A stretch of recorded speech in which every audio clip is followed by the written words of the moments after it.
নমস্কার, আরডি রান্নাঘরে আপনাদের সকলকে স্বাগত। আশা করি আপনারা সবাই ভালো আছেন। পাঁচন তৈরি করতে যা যা সবজি লাগবে তা ঝিঙে, এখানে কচু কেটে নিয়েছি, কুমড়ো, থোর, সজনে ডাঁটা, ডুমুর, তিত বেগুন, ডুমুরের শাক, আপনার ডিমের শাক, খারকোল, ঘ্যাটকোল, বেগুন, উচ্ছে, কাঁচা লঙ্কা কুচি, টমেটো কুচি, এখানে এঁচোড়, আলু, ধনেপাতা কুচি, আদা, সমস্ত কিছু নিয়ে নিয়েছি। রাঙা আলু, কচু শাক, সমস্ত কিছু যা যা সবজি আছে এই দিন সমস্ত কিছু সবজি লাগে। পটল, বরবটি, কুমড়োর ডাঁটা, পেঁপে, কাঁকরোল, রাঙা আলু, মূলো, চিচিঙ্গে,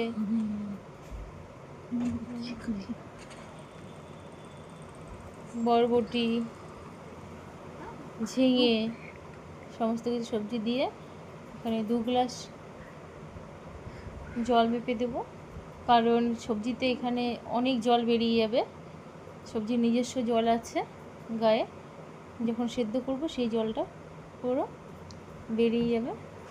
অতিরিক্ত জল দিলে সবজিতে তখন জল হয়ে যাবে। ওখানে ডাল এবং ছোলার ডাল, বাদাম দিয়েছি। এখানে নারকেল কুচি, তেজপাতা, বাদাম, আদা কুচানো কোরানো, পাঁচফোড়ন, জিরে, ধনে গোটা এবং গোটা গরম মশলা, এগুলো শুকনো খোলায় ভেজে নেবো। দেখুন সেদ্ধ হয়ে এসছে। স্বাদ মতো নুন, হলুদ গুঁড়ো, জিরের গুঁড়ো এবং চিনি কিছুটা পরিমাণে হালকা ছড়িয়ে দেবো। সবজি থেকে জল বেরিয়ে গেছে অনেকটা, দেখুন মাত্র 2 গ্লাস জল দিয়েছি, তারপরে সবজির জল বেরিয়ে গেছে কতটা।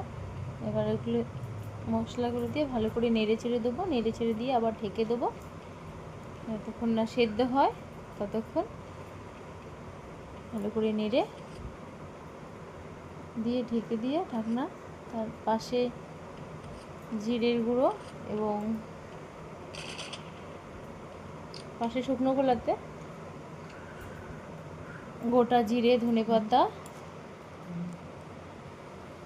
এবং গোটা গরম মশলা শুকনো খোলায় ভেজে নেব। ভিডিওটি ভালো লাগলে লাইক, কমেন্ট, শেয়ার করতে ভুলবেন না।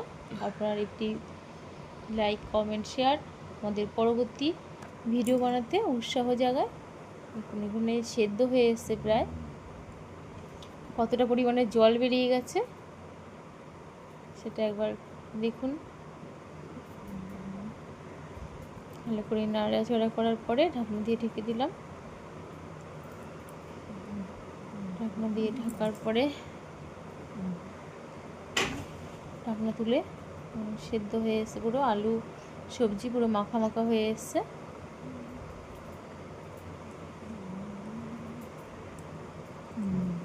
ভালো করে নাড়তে হবে এবং আলু সবজিগুলো ভালো করে যাতে মাখা মাখা হয়। ততক্ষণ এবার শুকনো খোলায় যেটা বলেছিলাম আগে, ধনেপাতা, গোটা গরম মশলা এবং জিরে শুকনো খোলায় নেড়ে শিলে অর্থাৎ পাটায় গুঁড়ো করে নেবো। এদিকে ভাজা হয়ে যাওয়ার পরে এখানে তেল দিয়ে নারকেল কুচিগুলো ভেজে নিচ্ছি এবং বাদাম, কাঁচা বাদাম সেগুলো ভেজে নিচ্ছি। ভেজে নেওয়ার পরে বাদামগুলো আর নারকেল কুচি তুলে নেওয়ার পর এখানে তেজপাতা, গোটা গরম মশলা এবং আদা কুচি ও পাঁচফোড়ন ভালো করে ভেজে নেব। নিয়ে যে সেদ্ধ সবজিটা এতক্ষণ ধরে নাড়ানাড়ি করছিলাম ভালো করে সেই সবজিতে পাঁচনে ঢেলে দেবো। দেখুন ফোড়ন দিয়ে দিলাম, রান্না প্রায় হয়ে গেছে। আর ভালো করে নেড়ে ছেড়ে ফোড়নের তেলটা সবজির গায়ে মেখে নেব। তো এবার বাদাম ভাজা এবং নারকেল কুচি আর ধনেপাতা ছড়িয়ে দিলাম। ছড়িয়ে দিয়ে আমাদের আজকে পাঁচন রেডি। কে কে পাঁচন খেতে ভালোবাসেন চৈত্র মাসে, অর্থাৎ বছরের শেষ দিন, নীল পুজোর দিন, চড়ক পুজো যেদিন থাকে, নীল পুজোর পরের দিন, অবশ্যই কমেন্টের মাধ্যমে জানাবেন। আর যে ভাজা গুঁড়ো মশলাটা করেছিলাম সেই মশলাটা ছড়িয়ে দিলাম, ছড়িয়ে দিয়ে আবার পরিবেশন করব। কাদের বাড়ি পাচন হয় সেটাও কমেন্টে জানাবেন।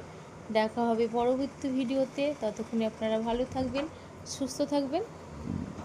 ধন্যবাদ এতক্ষণ ভিডিওটা দেখার জন্য। দেখা হবে আগামী পর্বে, ততক্ষণে সুস্থ থাকবেন।